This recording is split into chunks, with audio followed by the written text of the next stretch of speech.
All right, thanks, Sandra. On Capitol Hill yesterday, you saw Democratic lawmakers introducing a bill that would dramatically overhaul police policies across America. They say the changes will also make it easier to hold officers accountable for any misconduct, and they're now calling for bipartisan support of this legislation. Watch.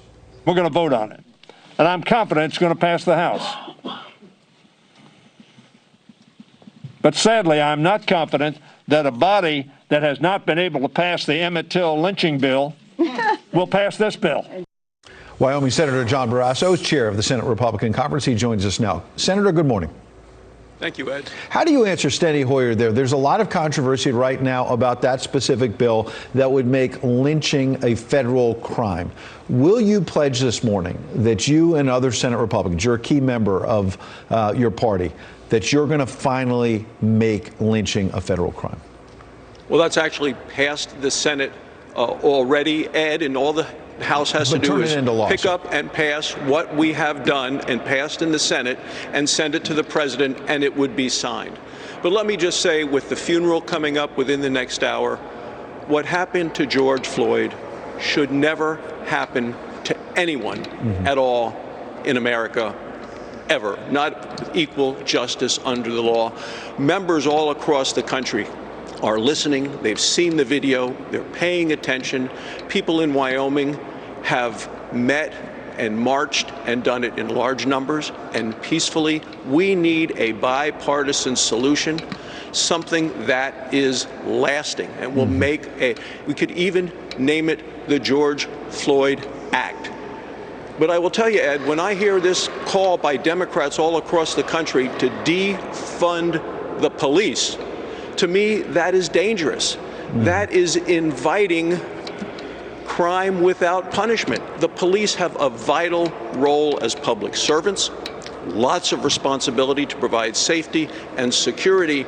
And as opposed to taking resources away, I think they may need more for training. There's lots of improvement that needs to be done, and I think they need more resources to get that done. Training a key issue indeed. You're calling for bipartisanship there. When we played that clip from Steny Hoyer, you may have heard the laughter when he said we need some bipartisanship from Republicans, as if the Democrats who introduced their bill were laughing off the idea you'll work with them. And yet the facts are that Mitt Romney, your Republican colleague, says he's working, as you know, on a bipartisan bill, he says, with Tim Scott and others.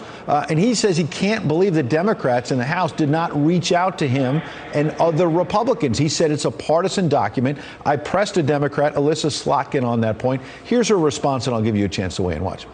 Thank you.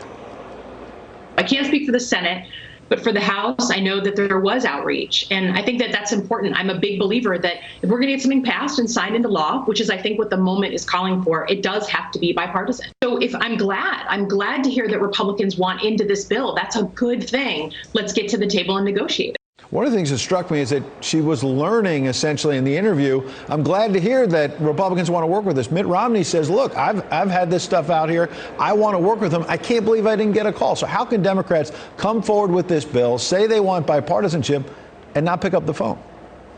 Well, the Democrats don't pick up the phone. We've been working on this. Tim Scott in the Senate is manning and chairing our task force on this. It is the topic for discussion today at our policy lunch. Tim will be leading that discussion. He has lots of experience in this area. He brought the Opportunity Zone legislation to the tax bill, signed into law, making a difference in communities all across the country. So it is the topic for discussion today. There are things that we can do. I think things like a national data bank to take a look to make sure that police officers who have a bad record one place can't go to another makes a difference. I'm a doctor. We did that with a national data bank for physicians to make sure they couldn't go from state to state. We need bipartisan, lasting solutions, and Republicans are committed to doing that, Ed. Senator, in the last 30 seconds we had John Sununu, the former White House chief of staff, on yesterday. He said, look, I still support President Trump strongly, but he fears that the White House has lost control a bit of the messaging. What's your message to the president this morning about the way forward? Well, when you take a look at who the American people trust in terms of getting people back to work, in terms of helping rebuild the economy, and the numbers last week were remarkable, 2.5 million new jobs. That's the largest number of job growth and any month in the history of the United States, people look to President Trump to open the country, get us moving again, get people back to work, keeping us safe. That is what his message should continue to be through the election, and that's a message that will win for the president as well as for the United States Senate and Republicans. That'll have to be the final word. Senator John Barrasso, we appreciate your time this morning. Thank you. Thank you. Senator.